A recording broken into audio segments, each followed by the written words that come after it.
Live कर दिया है मैंने जाहिद जी, अब शेयर करें।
जाहिद जी हो गया?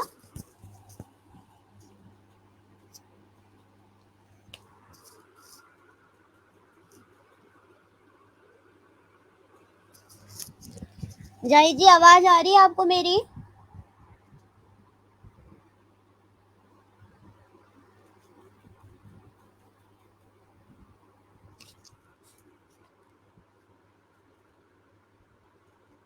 शुरू। हेलो जी जी, आप शुरू कर दो, हम देखते हैं फिर इसको शेयरिंग का काम करें। जी जी ठीक है। नमस्कार। आज गांधी जयंती के अवसर पर आजादी का अमृत महोत्सव के उपलक्ष्य में एकेडमिक पॉलिटिकल विंग द्वारा आयोजित एक दिवसीय राष्ट्रीय वेबिनार पूर्वोत्तर की सांस्कृतिक विरासतों का राष्ट्रीय महत्व, national importance of the cultural heritage of the north east कार्यक्रम के द्वितीय सत्र में मैं प्रियंका झा आप सभी विद्वज्जनों सुधी श्रोताओं का इस आभासी पटल के माध्यम से बहुत बहुत स्वागत, अभिनंदन, आभार करती हूँ। आज हमारे साथ इस कार्यक्रम में जुड़े हुए हैं सिक्किम यूनिवर्सिटी से डॉक्टर चुकी भूटिया जी, गोरेगांव कॉलेज शिवसागर असम से डॉक्टर रক্তিम पाथर जी और लोकनीति इंडिया के डायरेक्टर सत्येंद्र त्रिपाठी जी हमारे साथ इस कार्यक्रम में आज और एक वक्ता शामिल होने वाले थे के हांडिक यूनिवर्सिटी से प्रोफेसर प्रांजित बोरा जी, लेकिन अचानक उनकी माँ की तबीयत खराब हो गई, जिसकी वजह से वह आज हमारे कार्यक्रम में शामिल नहीं हो पाएंगे। हम उनको कभी और सुनेंगे। हमारे साथ इस कार्यक्रम में एकेडमिक पॉलिटिकल विंग के कोऑर्डिनेटर और फाउंडर डॉक्टर जाहिदुल दीवान भी जुड़े हुए हैं। आप सभी का हार्दिक हार्दिक आभार, स्वागत। अब मैं विधिवत स्वागत के लिए आमंत्रित करना चाहूंगी डॉक्टर जाहिदुल दीवान जी को। आपने अपनी एमफिल और पीएचडी जवाहरलाल नेहरू विश्वविद्यालय से पूरी की है। आप आईसीएसआर में पोस्ट डॉक फेलो भी रह चुके हैं। आपकी अभी तक 15 पुस्तकें संपादित हो चुकी हैं। आपकी एक किताब अनुवादित भी हुई है। आपने एक अनुवाद भी किया है किताब की। आप सोच संवाद रिसर्च फोरम के प्रेसिडेंट और फाउंडर भी हैं। आप अकादमिक जगत बाइलिंगुअल मैगजीन के संपादक भी हैं। आमंत्रित है स्वागत वक्तव्य के लिए डॉक्टर जाहिदुल दीवान जी। बहुत बहुत धन्यवाद प्रियंका जी। हम लोग कार्यक्रम की इस कड़ी में आज हम ये दूसरे सत्र में जुड़ रहे हैं। सुबह का सत्र 11 से 1 बजे तक चला था। मैं इस कार्यक्रम में विशेष अभी स्वागत वक्तव्य के रूप में मुझे जो बोलना था वो मैंने सुबह के सत्र में ही बोल दिया था। आप लोगों में से बहुत दर्शकों ने उसको सुना है। इसमें स्वागत के रूप में मैं इतना ही कहना चाहूँगा कि पूर्वोत्तर की सांस्कृतिक विरासतों का राष्ट्रीय महत्व, ये एक विषय है। आज के दिन को ध्यान में रखते हुए इस विषय को, जो आज खास गांधी जयंती और पूर्व प्रधानमंत्री लाल बहादुर शास्त्री जी का जन्म दिवस है, इस शुभ अवसर पर हमें जैसे गांधी जी का संदेश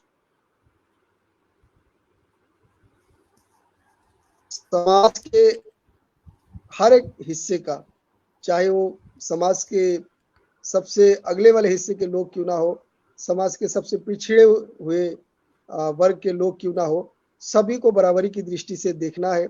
और हमारे सरकार की ओर से भी लगातार ये प्रयास जारी है कि पूर्वोत्तर का क्षेत्र, जो भारत का एक अछूता और पिछड़ा हुआ क्षेत्र माना जाता था कुछ सालों पहले तक, लेकिन आज के समय में पूर्वोत्तर भारत के दूसरे हिस्सों के साथ साथ अपने कदम पे कदम मिला के चल रहे हैं। उसी दृष्टि से अगर देखा जाए कि पूर्वोत्तर की जो सबसे समृद्ध जो चीज पूर्वोत्तर के पास है, भारत के पूर्वोत्तर राज्यों के पास, वो है यहाँ की संस्कृति और यहाँ की प्रकृति। तो प्रकृति के माध्यम से हमें यहाँ के जो नेचुरल रिसोर्सेस है उसकी वजह से भी पूर्वोत्तर बहुत समृद्ध है, और उसकी वजह से कई विवाद भी है। और भारत का एक बहुत आर्थिक क्षेत्र में भी बहुत बड़ा योगदान पूर्वोत्तर की जो सांस्कृतिक संपदा है, जो प्राकृतिक संपदा है उसका है। लेकिन संस्कृति की दृष्टि से बात करें तो पूर्वोत्तर में एक सांस्कृतिक बहुलता हमें देखने को मिलती है, मतलब कल्चरल वैरायटी हमें देखने को मिलती है, जिसमें भाषा भी शामिल है, समाज भी शामिल है, और उसके साथ साथ भाषा, समाज और विभिन्न समुदाय इसमें शामिल है। पूर्वोत्तर में इतने सारे समुदाय के लोग रहते हैं और सभी समुदाय के लोगों की अपनी अपनी संस्कृति है, अपनी अपनी पहचान है, अपनी भाषाएं है, अपने समाज की अलग अलग मान्यताएं हैं। तो जैसे कि मैंने सुबह भी कहा था कि हमारे दो तरह की संस्कृति हमारे समाज में देखने को मिलता है। एक तो संस्कृति जो आर्किटेक्चर के माध्यम से अभिव्यक्त होती है, जिसको रক্তিम जी बेहतर बताएंगे कि आर्किटेक्चर के माध्यम से किस तरह से संस्कृति, पूर्वोत्तर की संस्कृति एक भारत की पहचान बनी हुई है। और दूसरी चीज है कि यहाँ की संस्कृति, जो पूर्वोत्तर संस्कृति की जो संस्कृति है, वो एक कल्चरल मतलब वे ऑफ लिविंग है। हमारे यहाँ की जो संस्कृति है पूर्वोत्तर की, वो एक वे ऑफ लिविंग भी है। तो संस्कृति के दो भाग, एक तो हमारे आर्किटेक्चर और दूसरा हमारे वे ऑफ लिविंग। तो दोनों ही चीज बहुत इंपॉर्टेंट है और दोनों ही चीज को बहुत आज के समय में बहुत बढ़ावा दिया जा रहा है, सरकार की तरफ से भी और आम जनता की तरफ से भी। बहुत सारे लोग इस पे शोध कर रहे हैं बाहर से आकर। जब मैं गुवाहाटी विश्वविद्यालय में पढ़ता था तो उस समय मैंने देखा कि पूर्वोत्तर पे शोध करने के लिए अमेरिका और कहाँ से शोधार्थी आते हैं। बहुत प्रोफेसर्स, कई प्रोफेसर से हम मिल चुके हैं ऐसे, जो यूरोप से, अमेरिका से आके यहाँ पे रिसर्च करते हैं। और तो इन सारी चीज़ों को ध्यान में रखते हुए अगर एक एकेडमिक शोध, एकेडमिक रिसर्च के एंगल से अगर हम पूर्वोत्तर के कल्चरल हेरिटेज को देखते हैं तो क्या नतीजा निकल के हमारे सामने आता है, क्या हम बना सकते हैं, उसी के बारे में आज हम इस प्रोग्राम में हमारे जो आमंत्रित वक्ता है वो डिस्कस करेंगे। तो सभी का जो दर्शक के रूप में हमसे जुड़े हुए हैं उनका भी, और साथ साथ वक्ता के रूप में सिक्किम यूनिवर्सिटी से और असम के गुवाहाटी, आई थिंक रক্তিम जी आपका कॉलेज गुवाहाटी यूनिवर्सिटी में आता होगा, गुवाहाटी यूनिवर्सिटी के अंडर। तो डिब्रूगढ़ यूनिवर्सिटी में आता है। अच्छा, डिब्रूगढ़ यूनिवर्सिटी में, ओके। सो तो डिब्रूगढ़ यूनिवर्सिटी और इसके साथ साथ लोक नीति फाउंडेशन के डायरेक्टर सत्येंद्र त्रिपाठी जी हमसे जुड़े हुए हैं। तो मुझे उम्मीद है कि आज का ये जो सत्र है वो बहुत ही सफल होने वाला है और जितने भी हमारे दर्शक दुनिया के अलग अलग कोने से जुड़ेंगे, हमसे जुड़े हुए हैं, वो सभी इससे बहुत लाभान्वित होंगे और आगे रिसर्च की दृष्टि से, शोध की दृष्टि से और इससे जानकारी की दृष्टि से भी बहुत कुछ यहाँ से हमें मिलेगा। बहुत बहुत धन्यवाद, आप सबका हार्दिक स्वागत। प्रियंका। बहुत बहुत धन्यवाद जाहिद जी।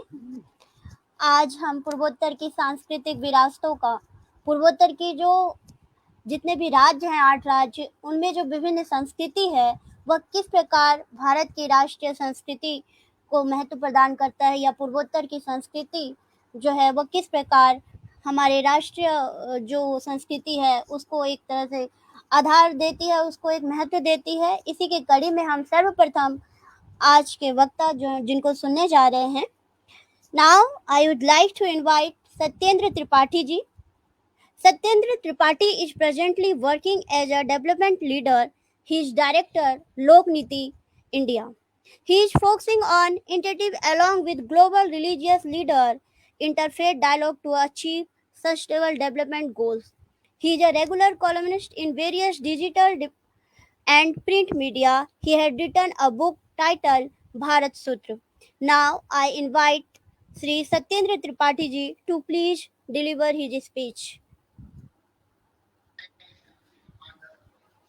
नमस्कार सभी को, और जोहेल को कि उन्होंने मुझे इनवाइट किया आज पूर्वोत्तर की सांस्कृतिक विरासतों का राष्ट्रीय महत्व इस विषय पे बोलने के लिए।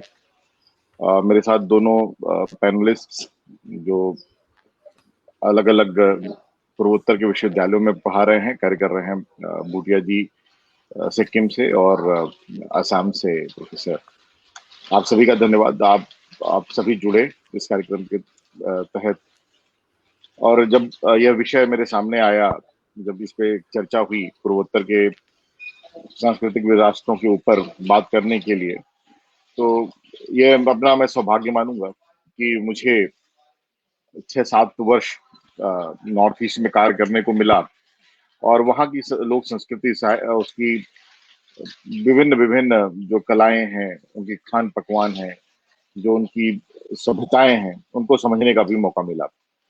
तो मैं थोड़ा सा एक प्रयास करूंगा कि मेरा एक प्रयास है कि पूर्वोत्तर की जो सांस्कृतिक धरोहरें हैं उनको अलग अलग तरीके से देखा जाता है, और उसका एक भाग है जिसे मैं आज यहाँ पे हाईलाइट करने का प्रयास कर रहा हूँ, वह है मणिपुर में जो वैष्णव संप्रदाय का, उनका कल्चर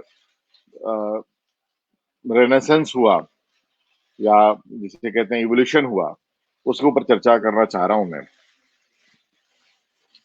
वैसे तो वैष्णव संप्रदाय की जब बात करते हैं तो पूरे भारतवर्ष में उसका अलग अलग जगहों पे उसका इम्पैक्ट दिखता है। चाहे वो रामानंदाचार्य संप्रदाय से हो, चाहे रामानुजाचार्य संप्रदाय से हो, और उसकी जो फुटप्रिंट्स हैं हमें पाकिस्तान के क्षेत्रों से लेकर और सुदूर दक्षिण के प्रांतों तक होते हुए और नॉर्थ ईस्टर्न स्टेट्स के अंदर भी देखने को मिला। जैसे हम सभी जानते हैं, रामानंदाचार्य संप्रदाय में जो पूजा पद्धतियां वगैरह है, उसके तहत उसका जो फुटप्रिंट है वो मूलतः प्लेन भारत के अंदर यदि हम देखना चाहें तो अयोध्या से लेकर काशी होते हुए और उधर सुदूर पाकिस्तान, जो आज के समय का पाकिस्तान है, पहले भारत का ही अंग था, तो वहां लाहौर तक भी देखने को मिलता है कि वहां पर भी उस संप्रदाय के द्वारे हुआ करते थे। द्वारे वो प्लेस थे जहां से एक फिलोसफिकल रूप से उनका एक फिलोसफर निकलता था और पूरे समाज में उस संप्रदाय की फिलॉसफी को लेकर जाता था। तो एक प्रयास उस संप्रदाय का हुआ जो आज के समय अलग अलग जगहों पे देखा जाता है। तो उसमें से एक संप्रदाय है, द्वाराचार्य है, जो आज के समय में सीकर के पास रेवासा धाम है, वहां पर स्थित है। अभी कुछ दिनों पहले मुझे वहां जाने का अवसर मिला, तो वो समझ में आया कि किस तरीके से वह संप्रदाय एक तरीके से पाकिस्तान में भी इस फिलॉसफी को लेकर आगे बढ़ रहा था कि किस तरीके से समाज को आगे बढ़ाया जा सके। उसी का एक भाग, जिसे वैष्णव संप्रदाय में रामानुजाचार्य भी कहते हैं, या विष्णु के द्वारा विष्णु जी के ऊपर फोकस करके उस धर्म को आगे बढ़ाने का प्रयास है, जिसे रामानुजाचार्य संप्रदाय भी कहा जाता है। उसका फुटप्रिंट हमें अपने नॉर्थ ईस्टर्न स्टेट्स के मणिपुर में भी देखने को मिलता है। और वो इतने बड़े पैमाने पे इवॉल्व हुआ कि आज जब हम सांस्कृतिक विरासतों के रूप में देखते हैं, तो यूनेस्को ने वहाँ के डांस जो प्रैक्टिसेस थे उसको अपने कल्चरल हेरिटेज में भी रखा, उसमें स्थान मिला उसको। और कारण इतना था कि उसमें जो प्रयास हुए सालों से, अगर हम उसकी इतिहास को पीछे देखें तो 1407 के आसपास वहां पे पहली बार वैष्णव संप्रदाय का दिखता है, जहाँ पे एक किसान राजा कुछ जो नॉर्थ से या मणिपुर के पश्चिम से आए हुए ब्राह्मणों के साथ मिलकर और उस समाज के अंदर वैष्णविज्म का भाव को आगे बढ़ाते हैं। वो अलग अलग तरीके से हैं, वो भक्ति दर्शन के थ्रू है, वो नृत्य के थ्रू है, वो संगीत में आपको दिखता है, उनके खान पान में दिखता है। तो वो एक तेजी से आगे बढ़ता है और 1700 के आसपास जाते जाते लगभग पूरा मणिपुर, जिसमें अलग अलग राजाओं का समय कालखंड देखा, और वो पूरे वैष्णविज्म में लिपिबद्ध हो जाता है। अगर हम साथ में आज वर्तमान समय में देखें तो ठाकुर, जो वहाँ के मुख्य पुजारी, जिनको उन्होंने ठाकुर का नाम दिया, नरोत्तम दास ठाकुर जी, तो उनके लोग मिलते हैं कि वहां पर उनके लोगों, आज उनके ही शिष्य हम देखते हैं।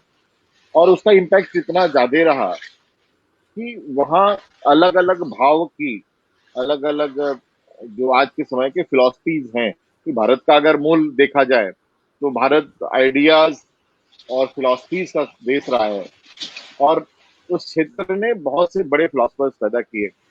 बहुत जो इस इतिहास को समझते हैं, अगर वो देखें वर्तमान समय का सबसे बड़ा फिलोसफर जो उस क्षेत्र ने दिया, वो दिया प्रोफेसर टीवी सिंह के रूप में, जो भक्ति वेदांत प्रभुपाद के शिष्य रहे और मणिपुर और उन क्षेत्रों में उन्होंने बहुत ज्यादा काम किया। फिर बाद में उन्होंने विज्ञान और फिलॉसफी को मिलाकर किस तरीके से धर्म की रचना, जो धर्म जिसे प्रोपोगेट करते हैं, उसका वैज्ञानिक और तथ्यात्मक रूप कैसा होगा, उसको दिखाने का एक प्रयास लगातार चला है। तो मेरा आशय इतना है कि वो जो फिलॉसफी है, जिसे जिसे हम अलग अलग रूपों में देख रहे हैं, उसको साइंटिफिकली वैलिडेट करते हुए पूरे विश्व के सामने किस तरीके से लाया गया, और उसका महत्व आज के समय में पूरे विश्व मीडिया के सामने कैसे हम ले जा सकते हैं, उसका एक प्रयास हमें बहुत सुंदर तरीके से वहां देखने को मिलता है। ये एक ऐसी विरासत है जिसे आज के समय में वहाँ की सरकारें हों या पूरा समाज हो, वो उसको एक साथ जोड़कर, एक कड़ी के रूप में जोड़कर और पूरे विश्व में उसको फैला रहा है। अब बीच में मुझे याद है कि किस तरीके से एक भक्ति वेदांता के ऊपर एक कॉन्फ्रेंस हो रही थी, तो उसमें जानने को मिला कि किस तरीके से मणिपुर की वो लिटरेचर्स, वो कलाकृतियां, वो डांस फॉर्म पूरे यूके के लाइब्रेरीज में उसको किस तरीके से प्रिजर्व करके रखने का प्रयास चल रहा है। यू वो ये दिखाता है कि जो वो फुटप्रिंट है वो पूरे विश्व के ऊपर अपना इम्पैक्ट छोड़ रहा है और इसे हमें समझने की आवश्यकता है। हमें यदि संस्कृति को सजोना है, उनको आगे दिखाना है, तो उसे मैन्युस्क्रिप्ट के रूप में, उसे अलग अलग फॉर्म्स के रूप में उसको लिपिबद्ध करते हुए पूरे विश्व के सामने लेके जाने की आवश्यकता है और ये बहुत इंपॉर्टेंट है। यदि हम नॉर्थ ईस्टर्न स्टेट्स में जाएं तो पाते हैं कि अलग अलग भाषाओं का प्रयोग होता है। मेघालय में मैं रहा और मेघालय में मैंने देखा कि किस तरीके से एक गांव किसी व्यक्ति को बुलाने के लिए, व्यक्ति विशेष के लिए एक सॉन्ग का इस्तेमाल करता है। ये हमारी विरासतें हैं जिसे हमें सजोने की आवश्यकता है, जिसे हमें सुधारने की आवश्यकता है और साथ में उसको प्रिजर्व करते हुए पूरे विश्व के सामने ले जाने की आवश्यकता है। तो ये जो प्रयास आपने किया वो बहुत अच्छा रहा। दूसरा जो विषय मैं लेना चाह रहा था वो था सराय घाट का वार, जिसे बहुत बड़े पैमाने पे आसाम के अंदर देखा जाता है और आज के समय में जब अलग अलग वर्तमान समय की पॉलिसी बिल्डिंग की जा रही थी, तो उस समय भी सराय घाट के जो वार था, बैटल ऑफ सराय घाट, उसको किस तरीके से बड़े पैमाने पे पूरे विश्व के सामने लाया गया। और वो वार केवल इसलिए नहीं था कि आप वार के रूप में या हिस्ट्री के रूप में देख रहे हैं, वो उनकी उस संस्कृति, उस कल्चर, उस लैंग्वेज की पद्धति को दिखाता है या उस आर्ट फॉर्म को दिखाता है जिसमें उनका पूरा समाज जुड़ा हुआ था और वो समाज आगे लेके जाने का प्रयास कर रहा था। और जब हम बाहर से कुछ उस समय मुगल्स के खिलाफ वो वार था, वो ये वार केवल इसलिए नहीं था कि उनको सत्ता चाहिए थी, ये वार उसलिए भी था कि उनको अपनी संस्कृति, सभ्यता और समाज को सुरक्षित करने का प्रयास था, उसको प्रिजर्व करना था।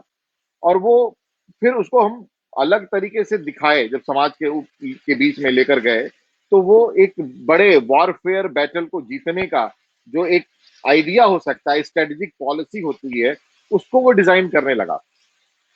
तो ये जो प्रयास चल रहे हैं लगातार नॉर्थ ईस्ट स्टेट्स के अंदर कि अपनी अपनी संस्कृति सभ्यता को लेके आना और फिर उसको मैन्युस्क्रिप्ट वे में लेकर पूरे समाज के सामने रखना, वो एक जिसे मैं मानता हूं कि एक बहुत अच्छा अनूठा प्रयास चल रहा है। और मेरा आग्रह भी रहेगा कि अपना जो फोरम है वो भी उस पर काम करे। और मैं चाहूंगा कि यदि मैं अपने विषय को यहीं पे समाप्त करूंगा और आपके मन में कोई अगर प्रश्न है तो उसको आप भी मुझसे पूछ सकते हैं, मुझसे शेयर कर सकते हैं। और इन दो मुद्दों के साथ मैं आप सभी का धन्यवाद एक बार पुनः करना चाहता हूं कि आपने मुझे समय दिया कि मैं अपने विषय को रख पाऊं। धन्यवाद। बहुत बहुत धन्यवाद सर। आपने बहुत कम शब्दों में बहुत अच्छे से जो है वहाँ के जो संस्कृति है उसको आपने बताने की कोशिश की कि मणिपुर में वैष्णव संप्रदाय के प्रभाव से क्या भारत के उसमें प्रभाव होते हैं, उनकी संस्कृति के उसमें होता है, उनको आपने बहुत संक्षेप में बहुत अच्छे से बताया। इसके लिए आपका बहुत बहुत धन्यवाद। अब हम इस कड़ी में आगे जिस वक्ता को सुनने जा रहे हैं वो है डॉक्टर रक्तिम पाथर जी। Now I would like to invite Dr. Raktim Pathar ji. Before inviting him, I want to say a few words about him. Dr. Raktim Pathar is presently working as an assistant professor, Department of History, Gargaon College, Sibsagar, Assam. He has published 2 books. First, Buddhism in Assam, Past and Present, and the Tiwa Ethnohistory. He has published 20 research papers in UGC Care and other peer-reviewed journals. His area of interest are ethnohistory of pre-colonial Northeast India and colonial ethnography. Now, I invite Dr. Raktim ji to please deliver his speech. धन्यवाद, बहुत बहुत बधाई। आप लोगों का ये जो प्रयास है ये बहुत ही अच्छा एक प्रयास है जिसके वजह से बहुत सारे लोगों को नॉर्थ ईस्ट के बारे में, इसकी जो रिच कल्चरल हेरिटेज है, इन्हें पता चलेगा और नॉर्थ ईस्ट में रुचि लेने लगेंगे। आज के इस सत्र में उपस्थित प्रियंका जी, डॉक्टर भूटिया, श्री सत्यन त्रिपाठी जी और कोऑर्डिनेटर डॉक्टर जाहिदुल दीवान जी, पहले तो धन्यवाद मुझे इस प्रोग्राम में बुलाने के लिए। जहाँ तक ये विषय की बात है, ये बहुत ही इम्पोर्टेंट है। नॉर्थ ईस्ट में आप देखेंगे 8 स्टेट है और इस 8 स्टेट में करीब 50 से ज़्यादा अलग अलग खान पान करने वाले, अलग अलग भाषा बोलने वाले, वेशभूषा और अलग अलग सांस्कृतिक विरासत को लेके करीब 50 से ज़्यादा जातियां रहते हैं, उससे भी ज़्यादा हो सकते हैं। तो ये जो इतना बड़ा एरिया है, जो कि यूरोप के कई देशों से बड़ा है, तो इसमें जहाँ तक सांस्कृतिक विरासत का बात है, मेरे ख्याल से भारत का ये एक क्या कहते हैं, केंद्र माना जा सकता है सिविलाइजेशन का, इंडियन सिविलाइजेशन। लेकिन कॉलोनियल्स जो ब्रिटिश आए थे, उनके ज़माने से अभी तक मेरे ख्याल से लगता है कि एक नैरेटिव चला है कि नॉर्थ ईस्ट यूनिक है, नॉर्थ ईस्ट भारत के अलग जगहों से बहुत ही अलग थलग है, लोग अलग हैं, इनकी संस्कृति अलग है। और इसके वजह से क्या हुआ कि नॉर्थ ईस्ट के लोग खुद भी भारत के अलग प्रांतों से अलग सोचने लगे कि हम लोग अलग हैं, यूनिक हैं। और उसी तरह भारत के अलग अलग प्रांतों में रहने वाले लोग भी नॉर्थ ईस्ट के लोगों को जब मिलते हैं, ऐसे व्यवहार करते हैं कि ये कोई दूसरे देश से है या दूसरे ग्रह से है। असल में ये बात कि कॉलोनियल जो उन्होंने प्रोपेगेंडा चलाया, कॉलोनियल जो नैरेटिव उन्होंने सेट किया, इसके वजह से मुझे लगता है ये हुआ। लेकिन असल क्या है, रियल हिस्ट्री क्या है, तो कुछ शब्दों में मैं बताना चाहता हूँ कि नॉर्थ ईस्ट का जो हिस्ट्री है, ये प्राचीन कामरूप और प्रागज्योतिष का हिस्ट्री है। महाभारत के युद्ध में नॉर्थ ईस्ट के उस समय के एक महान राजा हुआ करते थे, भगदत्त। वो दुर्योधन के ससुर हुआ करते थे। तो वो कुरुक्षेत्र युद्ध में उन्होंने पार्टिसिपेट किया कौरव की तरफ से। यहाँ पे बहुत सारे जगह हैं। एक जगह है गुवाहाटी के पास, कुरुआ बोल के एक जगह है, कुरुआ, नॉर्थ गुवाहाटी में। तो वहाँ पे कुछ दिनों पहले हमने एक सर्वे किया था, तो उसमें पता चला कि लोग अभी भी, वो जो उनका जो लोक कथा है, वो अभी भी वहाँ करंट है। तो वो लोग बताए कि जिस जगह ये गांव है, वहाँ पे जब दुर्योधन और कौरव जब शादी के लिए आए थे बाराती बन के, उस समय के राजा भगदत्त की बेटी उनके शादी में आए थे, शादी के लिए आए थे। तो वो वहां उस गांव में बैठे थे। कुरु मतलब कौरव जहां बैठे थे, जहां रुके थे। तो भगदत्त की जो बेटी थी, उनका नाम था भानुमति। तो उस समय से लेके बाद में बहुत सारे राजा महाराजा हुए। 7वीं शताब्दी में कुमार भास्कर बर्मन हमारे कामरूप प्रागज्योतिष के राजा बने, और उनके साथ जो हर्षवर्धन कौनौज और उत्तर भारत के राजा थे, उनके साथ बहुत ही अच्छा संबंध, दोस्ताना संबंध हुआ था। और जब ह्यूएन-सांग नालंदा में आए, तो नालंदा से वो यहाँ तक वो इनविटेशन दिया, और नॉर्थ ईस्ट में, असम में, प्रेजेंट असम में, तो वो आए। तो ह्यूएन-सांग का सीयूकी में इसका विवरण है, वो लिखते हैं कामरूप के बारे में। तो ऐसा है हमारे ऐतिहासिक विरासत। नॉर्थ ईस्ट कभी भी कट ऑफ नहीं था। भारत के जो भी पॉलिटिकल डेवलपमेंट हो रहे थे आज से पहले सभी पॉलिटिकल डेवलपमेंट्स में, कल्चरल डेवलपमेंट्स में नॉर्थ ईस्ट एक एक्टिव पार्टिसिपेंट हुआ करते थे। यहाँ के वैष्णव वैष्णव कल्चर मणिपुर में हो, नॉर्थ ईस्ट के अलग अलग प्रांतों में हो, आसाम में हो, ये भारत के अलग अलग जगहों का जो वैष्णव संस्कृति है उससे अलग नहीं है। हालांकि भाषा और जो पद्धति है कुछ कुछ अलग हो सकता है। तो आज जो विषय है वो भारत की नॉर्थ ईस्ट की सांस्कृतिक विरासत भारत के लिए कितना महत्वपूर्ण है। तो नॉर्थ ईस्ट में अगर आप आएंगे, जो हमें सुन रहे हैं, जो कभी नहीं आए उनके लिए मैं बताता हूँ कि अगर आप एक जगह से 2 किलोमीटर चलेंगे तो उस 2 किलोमीटर के एरिया में आपको 5-6 भाषा मिल जाएंगे, 5-6 वेशभूषाएं पहनने वाले लोग मिल जाएंगे, खान पान वाले लोग मिल जाएंगे। तो ऐसे विविधता से भरा हुआ रिच कल्चरल हेरिटेज है नॉर्थ ईस्ट। तो आज मेरा बहुत सारा विषय है, उसको मैं बताऊं तो समय की बहुत ही प्रॉब्लम हो जाएगा। तो मैं एक विषय खासकर मैं बताना चाहता हूँ कि 12वीं सदी 13th सेंचुरी में जब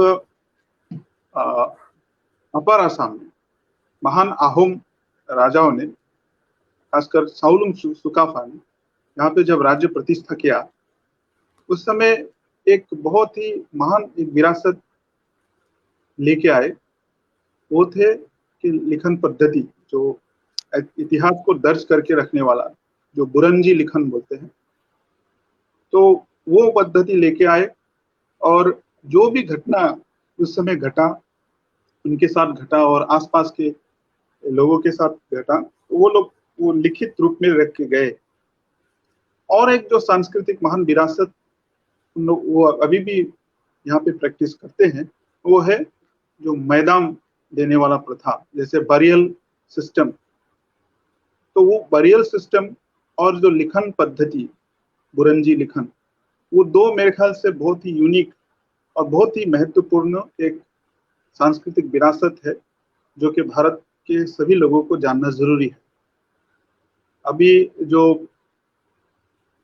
इतिहास की जो असल जो मैन्यूस्क्रिप्ट है, अभी बहुत सारे वो तो ट्रांसलेट हो चुके हैं या पब्लिश्ड हो चुके हैं, लेकिन और ऐसे बहुत सारे हैं जो बहुत सारे परिवारों के इंडिविजुअल घर में वो एक ट्रेजर के रूप में रखा हुआ है।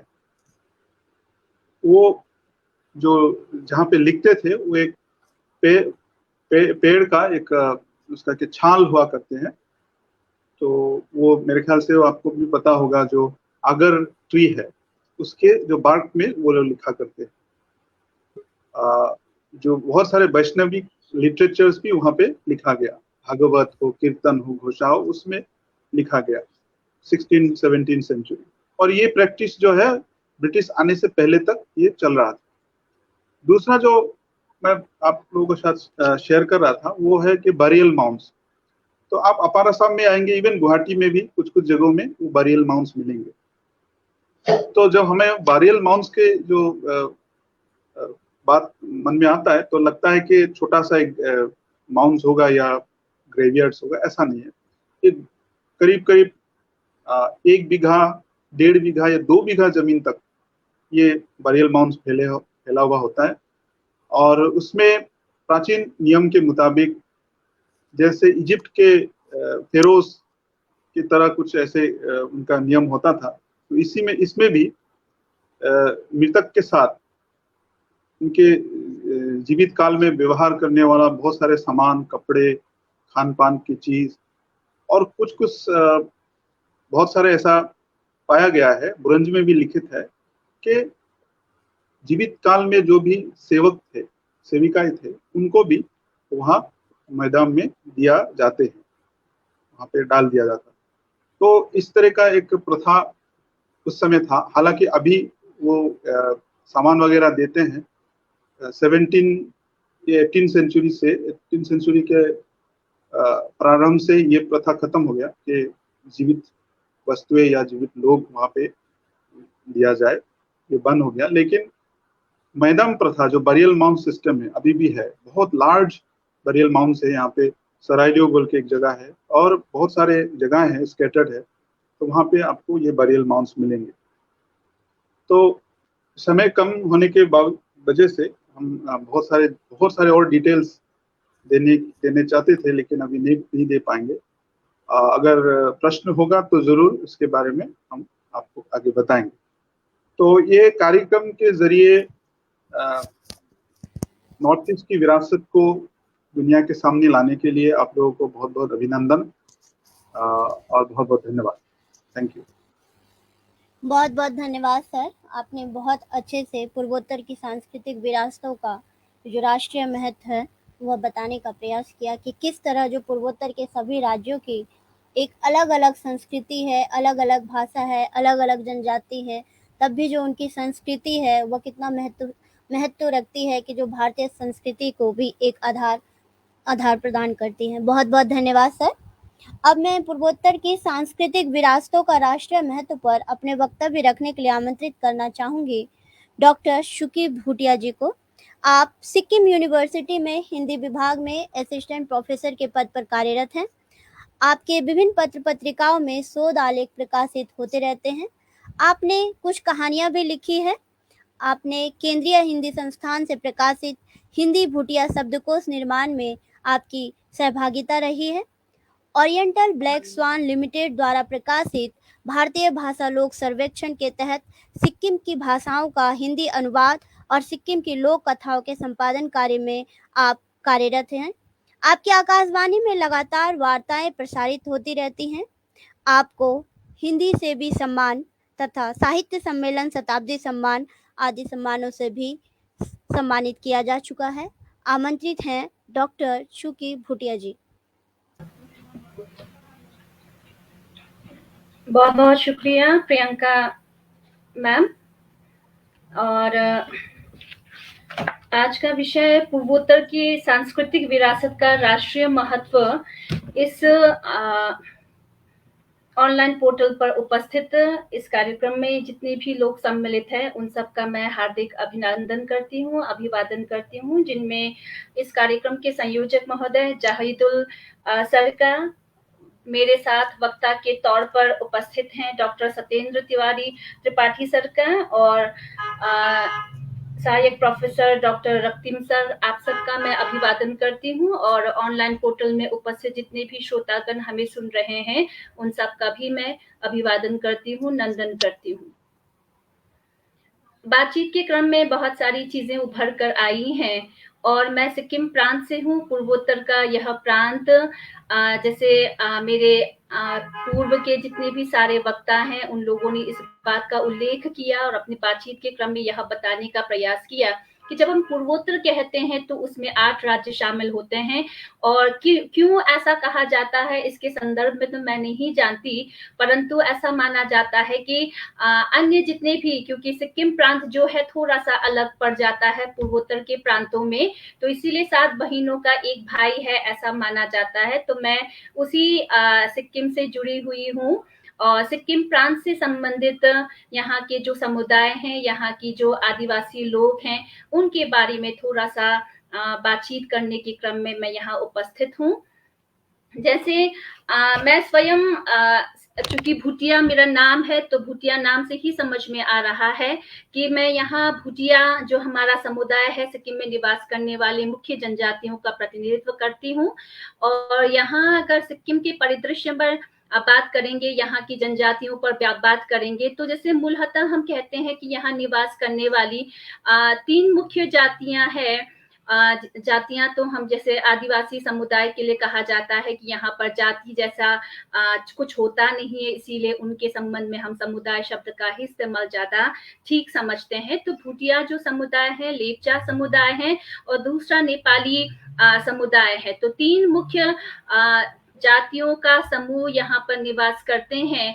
और जैसे भूटिया और लेपचा के संबंध में या फिर नेपाली जाति के ही अंतर्गत एक और जाति, जैसे हम लिंबू का नाम लेते हैं, लिंबू को भी सिक्किम में भूटिया है, लेपचा है, लिंबू है, इनको प्राचीन जातियों के रूप में या आदिवासी समुदाय के रूप में देखते हैं, जिनका आगमन सिक्किम में बहुत पहले ही हुआ था ऐसा माना जाता है। और जैसे अगर हम जनसंख्या के परिदृश्य में सिक्किम की स्थिति को देखेंगे तो इन सारे समुदायों में आज सबसे ज्यादा बहुतायत की संख्या में जो समुदाय यहाँ निवास करते हैं उसमें नेपाली समुदाय है। नेपाली समुदाय में भी जैसे हम कहेंगे कि नेपाली जो समुदाय का जो गठन है वह एक तरीके से खस है, किरात समुदाय है, मंगल है, इन सब के सम्मिश्रण से नेपाली समुदाय का निर्माण हुआ है, जिसमें कई जातियां इसके अंतर्गत आ जाती हैं। जैसे लिंबू है, तामाङ, शेर्पा, सुनुवार, नेवार, राई, गुरुङ और कामी है, क्षेत्री है, दमई है, सार्की और ऐसे अनेक अनेक जातियों का समूह इसके मिश्रण को ही हम नेपाली के अंतर्गत देख लेते हैं। तो यहाँ हमने इस बात का उल्लेख करने का प्रयत्न किया कि जैसे ही हम नेपाली कहते हैं तो नेपाली कहने के पीछे यह केवल कोई एक जाति का प्रतिनिधित्व नहीं करता, बल्कि इसके अंतर्गत अनेक जातियां हैं जो अपने को जैसे मैं नेवार हूँ, तामाङ हूँ, ऐसा तो कहते हैं क्योंकि उनकी अपनी भाषा और संस्कृति है।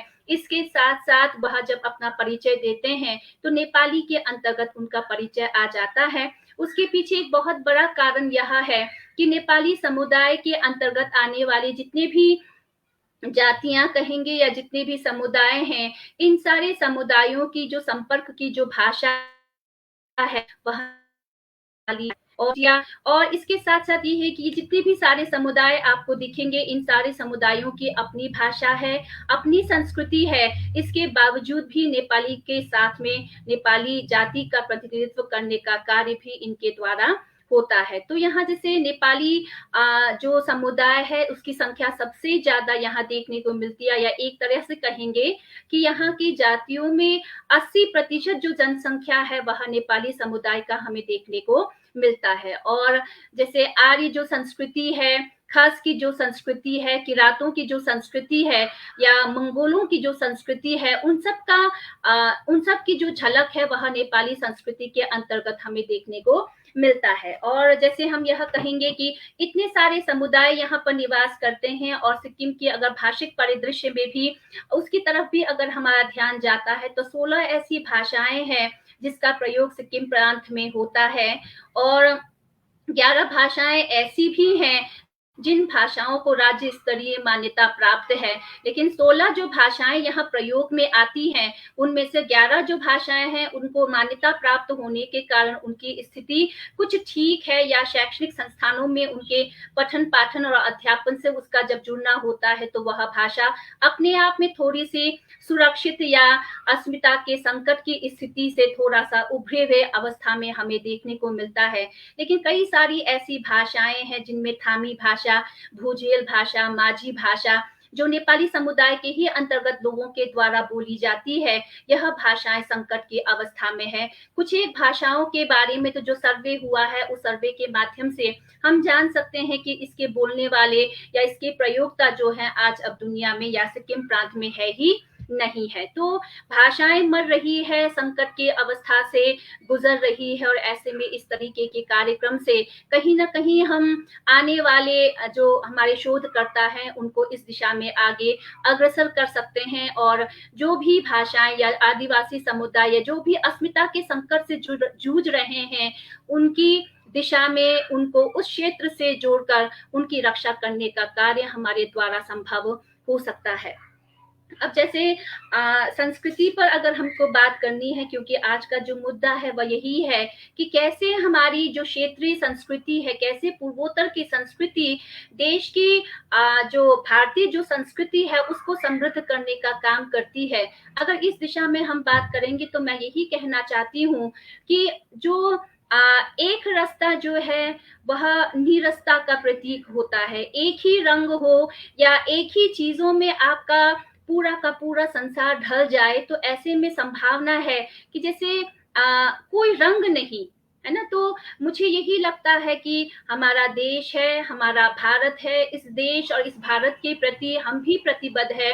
इसके सरोकारों से, इसकी राष्ट्रीय, इसके जो भी महत्वपूर्ण इसका उद्देश्य है उसमें हम सब भी संलग्न हैं, लेकिन इसके बावजूद भी हमारी जो अपनी पहचान है, हमारी अपनी जो संस्कृति है, हमारी जो भाषा है, उसके प्रति भी हम प्रतिबद्ध होते हैं और उसकी सुरक्षा, उसके संरक्षण और संवर्धन में हमारी महत्वपूर्ण भूमिका रहती है। और ऐसा मैं समझती हूँ कि जैसे देश तभी सुंदर है, देश तभी सबके लिए आकर्षण का केंद्र बनता है जब छिटपुट अंदाज में यह जो छोटे समुदायों की अपनी संस्कृति को भी, उनकी भाषा को भी जब हम साथ लेकर चलते हैं तो देश का जो रंग है वह कितना कलरफुल हो जाएगा, कितना रंग बिरंगी जो इंद्रधनुषी जो रंग है, उसके रंग से भारत की जो सत्ता है उसका महत्व और ज्यादा बढ़ जाता है।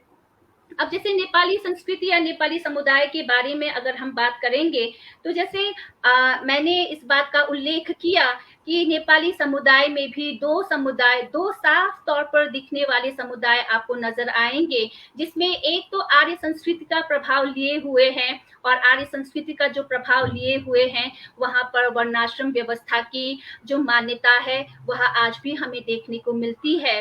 वहीं दूसरी तरफ जो किरात या फिर मंगोल जाति से जुड़े हुए जो नेपाली समाज के अंतर्गत आते हैं, उनमें वर्णाश्रम व्यवस्था की ऐसी कोई मान्यता हमें नहीं देखने को मिलती है। आर्य संस्कृति से प्रभावित जो हमारा नेपाली समुदाय है वह हिंदू समाज के द्वारा जो भी पर्व और त्योहार मनाए जाते हैं उन सब को बड़े भव्य तरीके से उनके द्वारा उसका जश्न मनाया जाता है। उनके उत्सव एक जैसे ही हैं, बस इतना है कि क्षेत्र का जो भिन्नता है, उस भिन्नता के कारण उस पर्व या त्योहार के मनाने का जो ढंग है उस ढंग में थोड़ा बहुत परिवर्तन हमें साफ तौर पर देखने को मिलता है। अब जैसे नेपाली लोगों के द्वारा जो वस्त्रों का धारण किया जाता है, वे किस तरीके का वस्त्र पहनते हैं, कैसे आभूषण का इस्तेमाल करते हैं, तो हम कह सकते हैं कि स्त्रियों के द्वारा फरिया है, चौबंदी चोलों का है, पटुका का इस्तेमाल किया जाता है, या इसके पुरुष के द्वारा दौरा सुराल जो होते हैं वह पहना जाता है। और स्त्रियां जो है अपने सर में बंदी, गले में नोगरी है, तिलहरी, गले में चंद्रहार, इस तरीके से आभूषण से अपने को सजाने का काम करते हैं। और बहुत रंग बिरंगा, बहुत ही एक तरीके से कहेंगे कि इनके जो वस्त्र होते हैं वह बहुत ही कलरफुल होते हैं, बहुत रंगों से सुसज्जित होता है। और इसीलिए किसी भी व्यक्ति विशेष को अगर आप इस वस्त्र में सुसज्जित देखेंगे तो बहुत ही आकर्षण का केंद्र वह नजर आता है। और जैसे ये गहने पहनेंगे तो बाघ का जो चेहरा होता है उस चेहरे का जैसा इनका जो चूड़ियां होती है, कलाई में पहनने वाला जो चूड़ा होता है वह वैसा होता है। पाँव में कल्ली पहनने की प्रथा इनके यहाँ देखने को मिलती है। और जैसे इनके द्वारा जो पर्व मनाया जाता है उसमें दसाई जो पर्व होता है, जिसको हम ये क्या कहते हैं, अभी आने वाले जो दिनों में हम मनाएंगे, तो उस पर्व से इनका गहरा संबंध होता है आर्य संस्कृति से प्रभावित नेपालियों का। और तिहार जो पर्व होता है, इसमें इस तिहार से संबंधित कई और पर्व जैसे कुकुर त्योहार है, काक त्योहार है, गाय तिहार है, इस तरीके से अनेक त्योहारों का पालन या अनेक त्योहार इनके द्वारा मनाया जाता है। माघे संक्रांति इनके द्वारा मनाया जाता है। और माघे संक्रांति में जैसे कंदमूल जो हमारा फल फूल होता है, उस कंदमूल को खाने की प्रथा यहाँ पर लोगों का है। और यह पर्व जो है गांव कह रही हूँ, नदियों का जो संगम स्थल होता है वहां पर लोग इकट्ठे होते हैं और बहुत जश्न के साथ इन पर्वों को मनाने की स्थिति यहाँ पर देखने को मिलती है।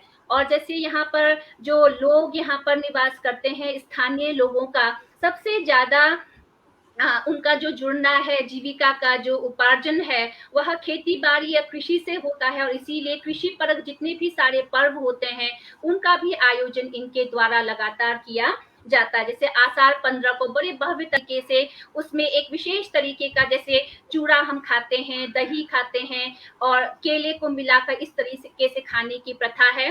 भुटिया और लेपचा जो आदिवासी समुदाय है उसमें तो उतना इस तरीके से नहीं देखने को मिलता है, लेकिन नेपाली समुदाय में इन पर्वों को बहुत भव्य तरीके से मनाने की प्रथा हमें देखने को मिलता है। फिर उसके बाद रक्षाबंधन जैसे जो त्योहार आपको मुख्य धारा के समाज में देखने को मिलता है, वह भी आर्य संस्कृति के यहाँ नेपाली प्रभावित जो आर्य संस्कृति है उनके यहाँ साफ तौर पर देखने को मिलता है। किरात मूल के जितने भी सारे समुदाय है उसमें साकेवा जो पर्व है उसको मनाया जाता है। मुंदुम है, मांग पूजा, उनथौली, ऐसे ऐसे पर्व इनके द्वारा मनाया जाता है। वही मंगोल समुदाय के द्वारा जिसमें लेप्चा है, आपके भूटिया हैं या आपके लिंबू है, इनके द्वारा लोसार है और गोठ पूजा है, संसारी पूजा और विभिन्न वनस्पतियों की पूजा करने की प्रथा भी यहाँ मंगोलियन उसमें आपको देखने को मिलेगा।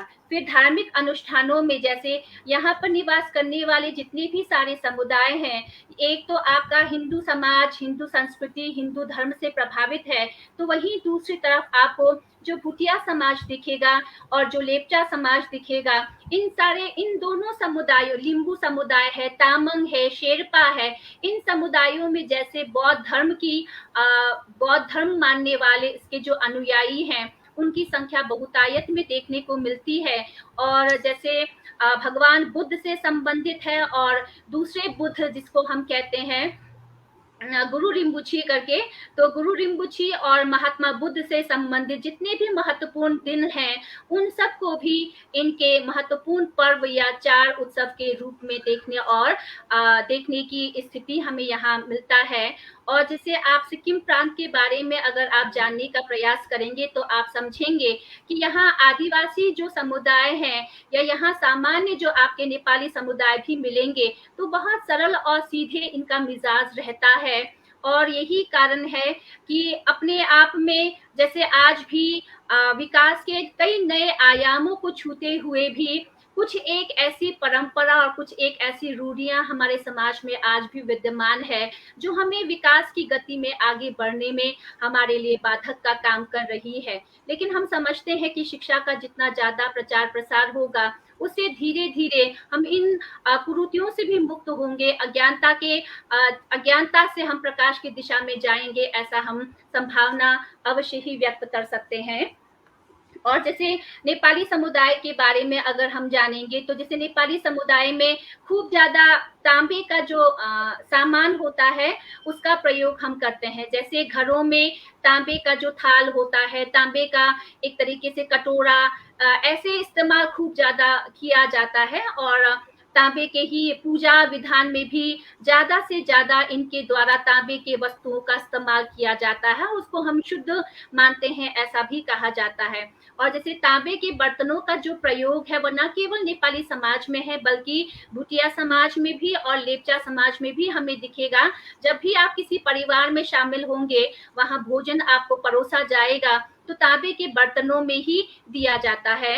लेकिन आज बदलते हुए समय में बाजारवाद का जिस तरीके से प्रभाव दिख रहा है और चाइनीज के सामानों का जितना प्रभाव हमारे बाजार को प्रभावित कर रहा है, उस दिशा में हम यह भी जानते हैं कि अब जो फूटने वाला जो क्रॉकरी है उसका भी लगातार इस्तेमाल बढ़ रहा है। लेकिन फिर भी जैसे हम घर में कोई भी बड़ा आता है, घर में कोई भी सम्मानित व्यक्ति आता है तो उसके सामने हम ज्यादा से ज्यादा इस बात की चेष्टा करते हैं कि हम तांबे के बर्तनों में ही उनको खाना या कोई भी भोजन उनको परोसे। बेत का जो सामान होता है, बांस से बने हुए जो सामान होते हैं उसका प्रयोग भी यहाँ के समुदायों के द्वारा खूब ज्यादा किया जाता है। और जैसे हमने कहा कि कृषि यहाँ मूल व्यवसाय के रूप में लोगों के द्वारा इस्तेमाल किया गया है, तो टोकरी है या बांस के बुने हुए, बेत के बुने हुए टोकरियों का इस्तेमाल यहाँ के लोगों के द्वारा किया जाता है। इसीलिए नेपाली समुदाय में आप जाएंगे, भूटिया समुदाय में आप जाएंगे या नेपाली या लेप्चा की किसी भी समुदाय के घर में आप जाएंगे तो आपको साफ तौर पर यह चीजें उनके घरों में दिखाई देंगी। और जैसे बामफुक होता है काटने के लिए, और ये मुख्य धारा के समाज में मुझे कहीं नहीं दिखा, लेकिन हम जानते हैं कि गैस है, सिलेंडर है, इन सब का आगमन तो बहुत बाद के दिनों में हुआ है। लकड़ियां जो काटने का इस्तेमाल हम करते हैं तो कुल्हाड़ी की अपेक्षा बामफुक होता है, एक चाकूनुमा एक बड़ा सा एक आकृति उसका रहता है।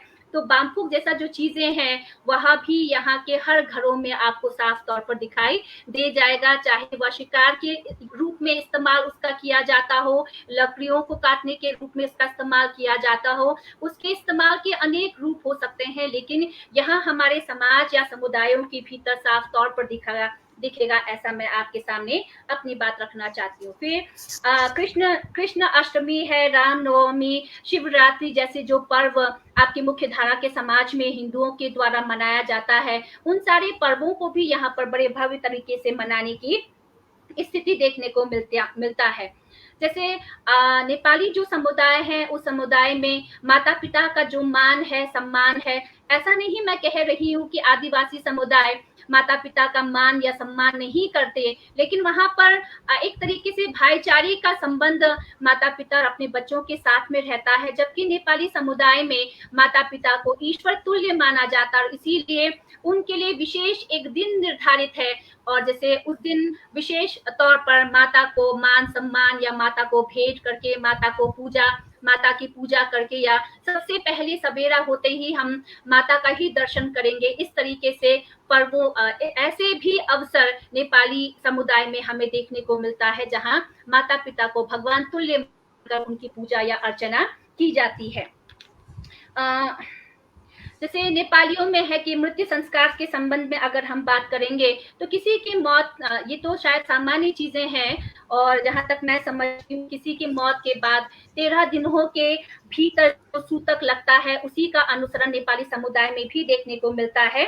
और नारी जाति का जो सम्मान है वह विशेषकर आपके नेपाली समुदायों में खूब देखने को मिलता है, और नारियों की, स्त्रियों की पूजा अर्चना की जाती है। ऐसे विशेष पर्वों का आयोजन किया जाता है जिसमें स्त्रियों को पूजा मतलब उनको सामने रखकर पूजा करने की विधि भी हमें देखने को मिलती है। अब जब हम आदिवासी समुदाय के बारे में बात करेंगे और वहां स्त्रियों की दशा और दिशा के बारे में बात करते हैं, तो हम समझते हैं, हम कहना चाहते हैं कि आदिवासी जो समुदाय हैं वहां पर स्त्री और पुरुष के मध्य किसी तरीके का कोई भेद नहीं है, समानता के स्तर पर चीजें हमें देखने को मिलती है। बेटियों के जन्म पर किसी तरीके का कोई दुख या व्यथा की अभिव्यक्ति नहीं होती है, बल्कि बड़े हर्ष के साथ उसका परिवार में स्वागत किया जाता है, सम्मान किया जाता है।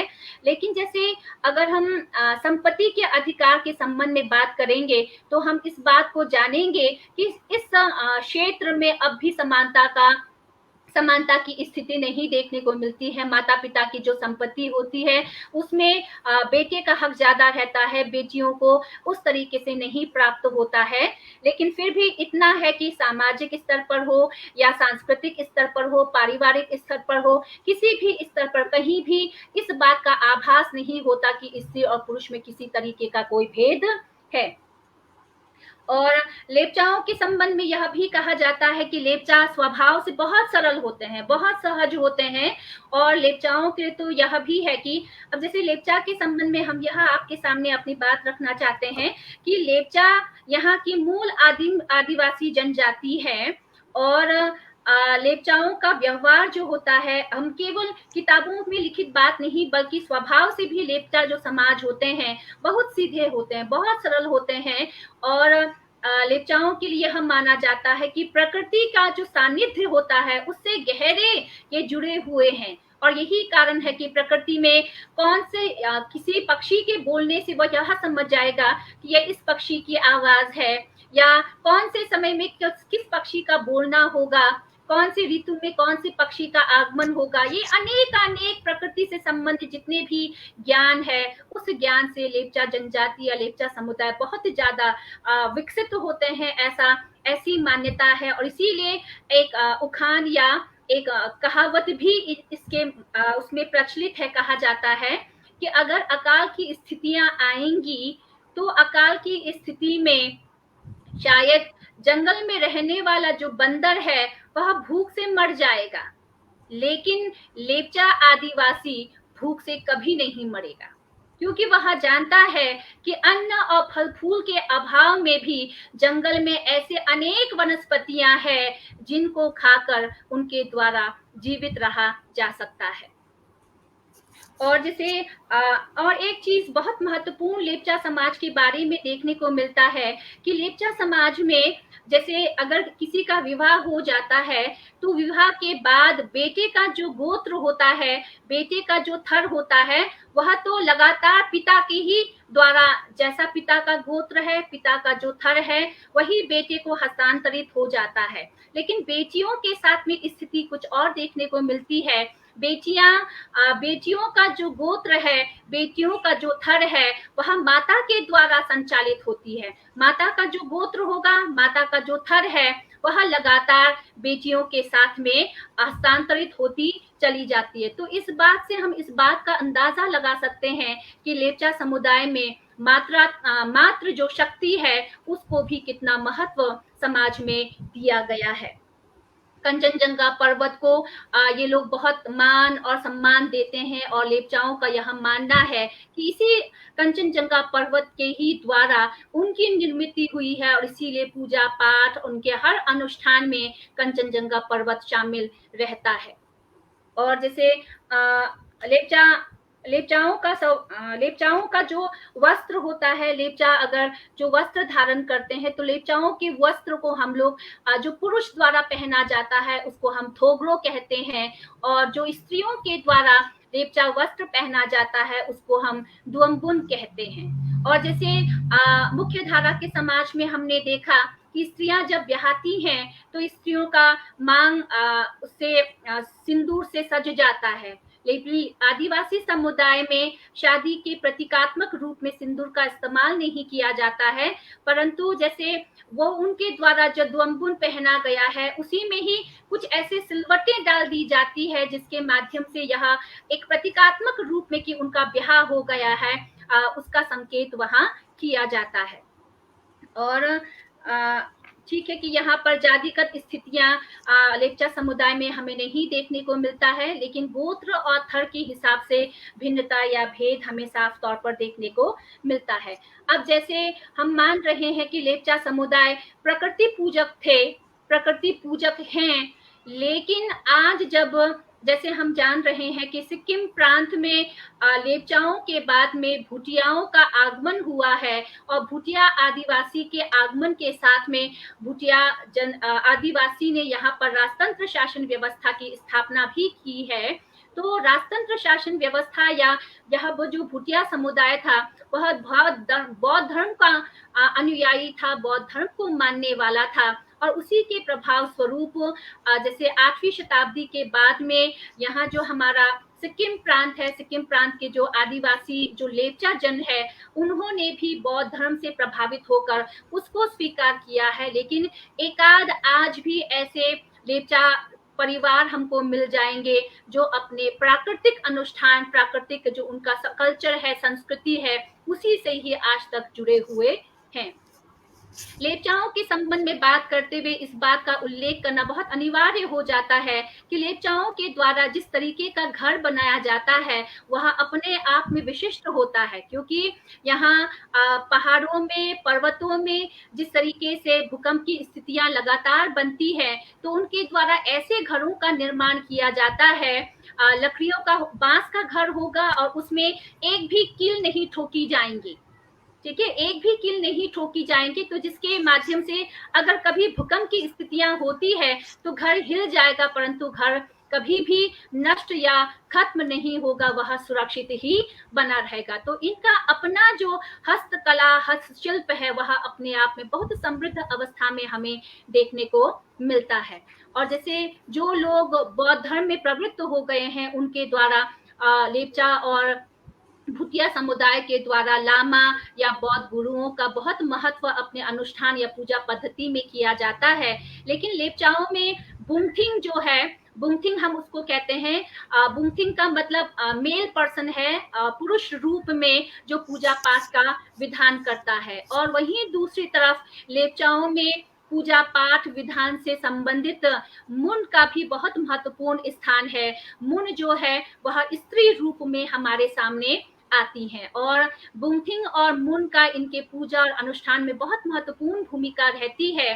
और माना जाता है कि जब किसी का देहांत होता है तो ऐसे देहांत के दौरान जब किसी का अंतिम संस्कार कर दिया जाता है तो उस शाम में बुंगथिंग या मून के द्वारा महत्वपूर्ण क्रियाकर्म किया जाता है, जिसके अंतर्गत उस आत्मा को जिसकी मृत्यु हुई है उसको अंतिम एक तरीके से मोक्ष की प्राप्ति में कैसे उनके द्वारा सहायता दी जा सकती है, उसके क्रियाक्रम में उनके द्वारा मदद पहुंचाई जाती है। और जो दूसरा महत्वपूर्ण एक समुदाय जो भूटिया समुदाय है, भूटिया समुदाय से ही मैं संबंधित हूँ। भूटिया समुदाय के द्वारा जो वस्त्र पहने जाते हैं उनको हम बक्खू कहते हैं, और शादीशुदा स्त्रियों के द्वारा पांगदेन का इस्तेमाल किया जाता है। और पांगदेन जो हमारे द्वारा बक्खू होता है उसी बक्खू के ही सामने आपके द्वारा लगाया जाता है। तो मांग में सिंदूर नहीं है या लेकिन फिर भी एक प्रतीकात्मक रूप में पांगदेन का इस्तेमाल हमारी स्त्रियों के द्वारा किया जाता है।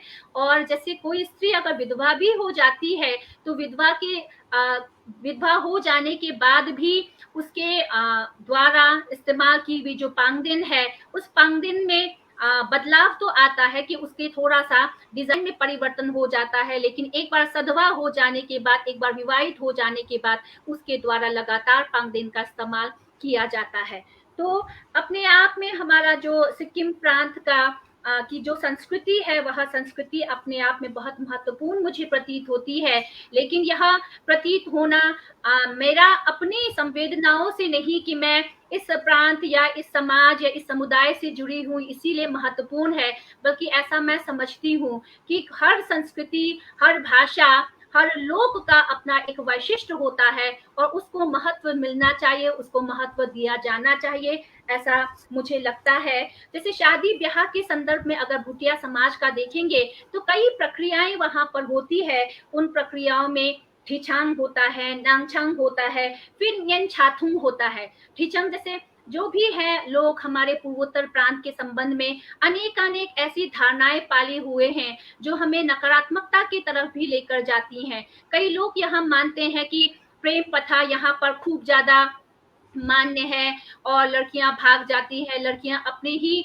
तरीके से पुरुषों का चुनाव कर सकते हैं। जो भी है जैसा भी है, अनेक इस तरीके की प्रचलित प्रथाओं में, चीजों में नकारात्मक चीजें भी हमें साफ तौर पर देखने को मिलती है। मैं मानती हूँ कि ब्याह और इन सब में अगर हम देखेंगे तो जो मांगी जाने वाली जो ब्याह होती है जिसमें दो परिवार पहले संपर्क में आते हैं, उसके बाद शादी ब्याह जो होता है उसमें लड़की का जो मान होता है, सम्मान होता है, वह अलग होता है, विशिष्ट होता है। लेकिन कभी कभी भागी हुई लड़कियां भाग जाती हैं या भगा ली जाती हैं, ऐसी शादी को भी स्वीकृत कर लिया जाता है। लेकिन इसके जो प्रक्रियाएं हैं, शादी ब्याह की जो प्रक्रिया होती है वह अलग अलग है, लेकिन जिनमें महत्वपूर्ण जो प्रक्रिया है उसमें ठिचांग, नांगछांग और इन छात्रों की प्रक्रिया सामने आती है। और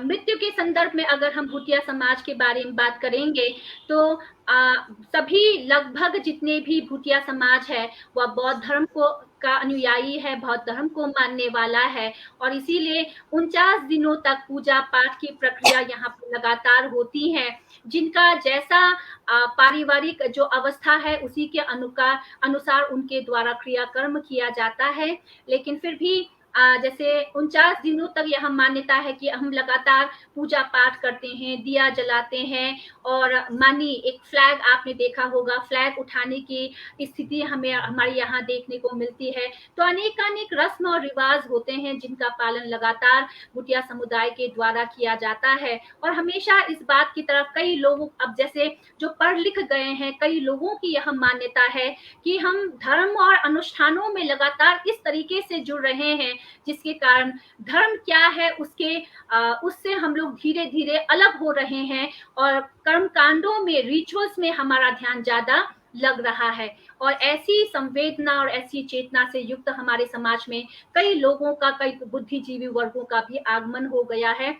और ऐसी संभावना हम व्यक्त कर सकते हैं कि हमारा समाज जितना भी सरल और सहज क्यों ना हो, सीधाईपन से भरा हुआ क्यों ना हो, लेकिन फिर भी अनेक अंधविश्वास है, अनेकानेक जैसे बुराइयां, शराब की जो लत है, या आदिवासी समुदाय में लोग आलसी हैं, जबकि उनकी कर्मठता से हम लगातार आदिवासी समुदाय को जोड़कर देखने का काम करते हैं। लेकिन यहाँ पर जीवन इतना सरल और सहज है कि लोग मेहनत और श्रम से धीरे धीरे भाग रहे हैं। ऐसी में आलस्य जो प्रवृत्ति है, उस प्रवृत्ति ने भी विकास के दौर से उनको अलग या दूर करने का काम किया है। परंतु संभावनाएं अब भी हम लगातार बनाए रख सकते हैं कि आने वाले दिनों में इस समाज में, इन समुदायों में लगातार बेहतरीन परिवर्तन हो सकता है, सकारात्मक परिवर्तन हो सकता है।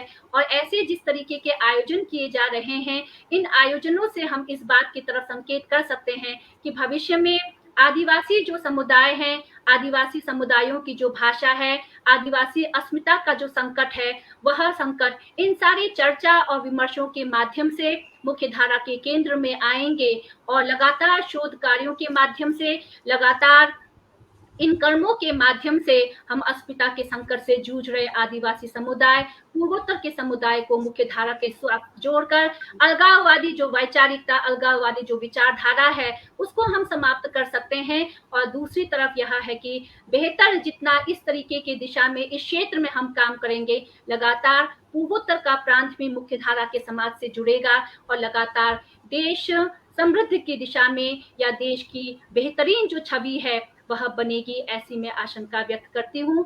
आप सबने मुझे अवसर दिया, आप सबने मुझे धैर्य के साथ सुना, उसके लिए बहुत बहुत आभार, बहुत बहुत शुक्रिया। बहुत बहुत धन्यवाद मैम। आपने एक प्रवाह में जो अपना वक्तव्य रखा है, उस प्रवाह को सुनते हुए लग रहा था कि मैं खुद सिक्किम में पहुंच गई हूं और वहां की संस्कृति से परिचित हो रही हूं। बहुत बहुत धन्यवाद मैम। और आपने बताया भी कि पूर्वोत्तर के 8 राज्यों में 7 राज्य बहनें और 1 राज्य सिक्किम है।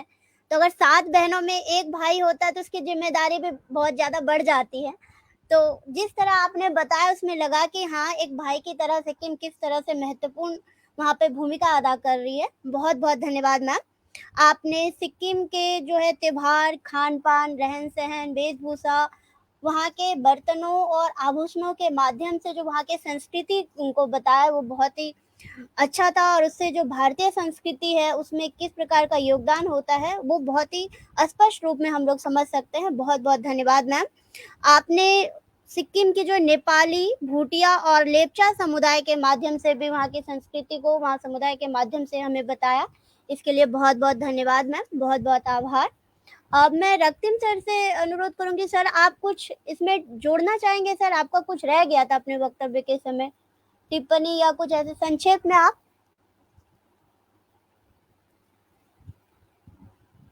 हाँ जी जी जी जी सर। फिर से दोहराएंगे? मैं कुछ एक आगे आवाज सुनाई नहीं सर संक्षिप्त में अगर आप कोई टिप्पणी देना चाह रहे हैं, क्योंकि आपके वक्तव्य के समय लग रहा था कि कुछ छूट रही है आपसे, तो अगर वो आप रखना चाहे तो रख सकते हैं सर, फिर हम समाप्ति करेंगे कार्यक्रम की। हाँ, टिप्पणी नहीं है। मेरे ख्याल से ये जो कार्यक्रम है बहुत ही ज्ञानदायक है और लोगों को बहुत ही उपकृत करेंगे, क्योंकि 8 राज्य है और 1 घंटे या 2 घंटे में हम लोग इसको समाप्त नहीं कर सकते, सब कवर नहीं कर सकते। लेकिन जिस तरीके से डॉक्टर भूटिया इस तरीके से उन्होंने जो रखा, प्रेजेंटेशन रखा, तो ज्यादातर सिक्किम के बारे में तो मेरे ख्याल से बहुत सारे लोगों को मतलब समझ में आ गया होगा सिक्किम की संस्कृति और भारतीय संस्कृति के साथ इसका जो जुड़ाव है। बाकी जो असम के बारे में है वो तो क्या कहें, बहुत ही बड़ा एक लेक्चर हो सकता है, सीरीज हो सकता है। तो बाकी हमारे आसपास के नागालैंड है, अरुणाचल है, अरुणाचल प्रदेश है, जहाँ बहुत सारे जनजातियाँ रहते हैं। वहाँ इंटरेस्टिंग बात है कि वहाँ के लोग हिंदी जो लिंगुआ फ्रैंका है, जो आपस में बात करने का जो भाषा है वो हिंदी है। हाँ, तो हमारे बहुत सारे जाने माने लोग भी, जैसे डॉक्टर श्री किरेन रिजिजू और इस तरह से बहुत सारे जो नेशनल लेवल में अभी पहचान बनाए हैं, तो आप अगर आएंगे अरुणाचल प्रदेश तो बहुत ही अच्छा लगेगा। इसी तरह नागालैंड के बारे में खासकर क्या होता है कि बहुत सारे भ्रामक और रॉन्ग इंफॉर्मेशन ज़्यादातर लोगों के बीच है। लेकिन आपको जान के अच्छा लगेगा और जानना भी ज़रूरी है कि जब नेताजी सुभाष चंद्र बोस 1944 में बर्मा से होके तो चलो दिल्ली जो स्लोगन लेके आए थे, तो वो नागालैंड में करीब 1 महीने के करीब वहाँ था।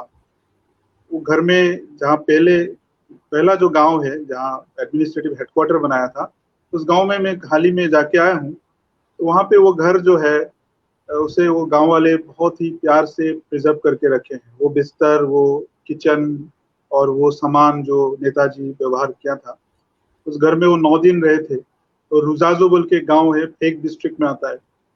और आजाद हिंद गवर्नमेंट वहाँ पे प्रतिष्ठा किया और आजाद हिंद फौज को जो जापानी सोल्जर्स दोनों मिलके आए थे, तो गांव वालों ने अपना खाना, अपने हिस्से का पानी, अपना हिस्से का सब कुछ उन्होंने दान किया, एक साथ काम किया और अंग्रेजों को यहाँ से भगाने में, मतलब एटलीस्ट नागालैंड के आधी जगह से भगाने में मदद किया। करीब 937 अभी भी हमारे पास लिस्ट है जिन्होंने एक्टिवली पार्टिसिपेट किया। बाकी जो महिला है, बच्चे, वो तो बहुत सारे हैं। अभी तो ज़्यादातर 99% अभी गुजर गए हैं, लेकिन 1-2 जो भी बचे हैं उनसे मिलके पता चला कि भारतीय जो स्वतंत्रता आंदोलन है, भारतीय स्वतंत्रता के लिए नागा लोगों ने जितना कंट्रीब्यूशन किया, मेरे ख्याल से भारत के अलग अलग प्रांतों से कोई कम नहीं। उनका कंट्रीब्यूशन मेरे ख्याल से बहुत माननीय है, बहुत रिस्पेक्टफुल है। तो भारत के सारे लोगों को ये पता होना चाहिए कि नॉर्थ ईस्ट भी भारतीय स्वतंत्रता आंदोलन में उसी तरह से भाग लिया था, उसी तरह से इनका कंट्रीब्यूशन है जिस तरह से अदर प्रांत्स में है। लेकिन दुर्भाग्य की बात है कि नेताजी दिल्ली नहीं जा सके। चलो दिल्ली का जो स्लोगन है वो कंप्लीट नहीं हो सका क्योंकि कोहिमा में खाना, पानी और बीमारी की वजह से और जापानी सोल्जर्स के आपस के झगड़े की वजह से वो लोग वापस चले गए और उसी दौरान हजारों हमारे आजाद हिंद फौज के जवान शहीद हो गए। और सूचना के मुताबिक, गांव वालों के मुताबिक, वहाँ बहुत सारे महिला भी आए थे जो आजाद हिंद फौज के थे। तो मुझे लगता है वहाँ पे जो रानी झांसी ब्रिगेड है, रानी झांसी ब्रिगेड भी वहाँ पे आया था। तो उसे देखिए, ऐसा इतिहास है जो हमें मालूम नहीं है। भारत के स्वतंत्रता आंदोलन का इतिहास जहाँ भी हम लोग पढ़ते हैं, वहाँ तो नेताजी का तो वैसे भी नाम बहुत कम आता है, लेकिन नागालैंड का नाम तो, या असम का या मणिपुर का नाम तो आता ही नहीं। तो अभी मेरे ख्याल से समय आ गया है, लोग आए, वहाँ विजिट करें और हिस्ट्री को रिराइट करने में मदद करें। तो आज के कार्यक्रम में बुलाने के लिए सब आपकी और सारे टीम को बहुत बहुत धन्यवाद और अभिनंदन। बहुत बहुत धन्यवाद सर। आपने सही कहा कि 1 घंटे के कार्यक्रम में हम पूर्वोत्तर की सांस्कृतिक विरासतों के बारे में नहीं बता सकते। आज के इस 1 दिवसीय कार्यक्रम में हमने प्रथम जो सत्र है उसमें भी विभिन्न वक्ताओं को सुना और अभी के उसमें आप सभी को सुना। इसके बाद लगता है कि यह जो कार्यक्रम है यह सिर्फ एक आगाज मात्र है।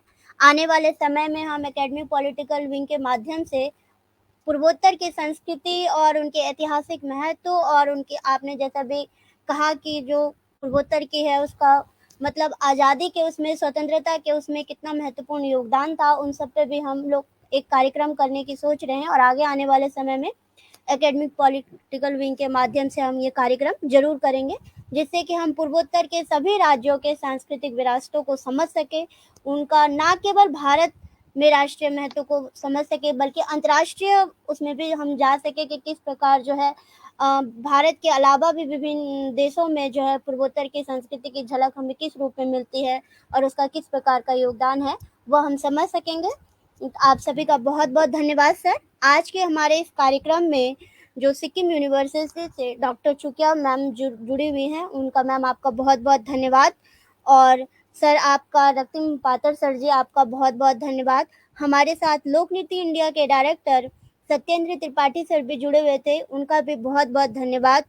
और हमारे प्रथम सत्र में आए सभी अतिथि वक्ताओं का बहुत बहुत धन्यवाद, और साथ ही एकेडमिक पॉलिटिकल विंग के कोऑर्डिनेटर डॉक्टर जाहिदुल दीवान जी का भी बहुत बहुत धन्यवाद कि समय समय पर वह इस तरह के कार्यक्रम लेकर आते हैं जिससे हम लोग संस्कृति, विभिन्न समाजों के संस्कृति से हम लोग रूबरू होते हैं और भारत की संस्कृति को, भारत के समाज को, भारत की भाषा संस्कृति को हम समझ सकते हैं। आपका बहुत बहुत धन्यवाद जाहिदुल जी। और आज के जो इस आभासी पटल के माध्यम से जो विभिन्न श्रोतागण हमें सुन रहे हैं, देख पा रहे हैं, उन सब का भी मैं इस मंच की तरफ से बहुत बहुत धन्यवाद, बहुत बहुत आभार व्यक्त करती हूँ। आने वाले समय में हम एक नए कार्यक्रम के उससे मिलेंगे, तब तक के लिए आप सभी का बहुत बहुत धन्यवाद, बहुत बहुत आभार, धन्यवाद। धन्यवाद।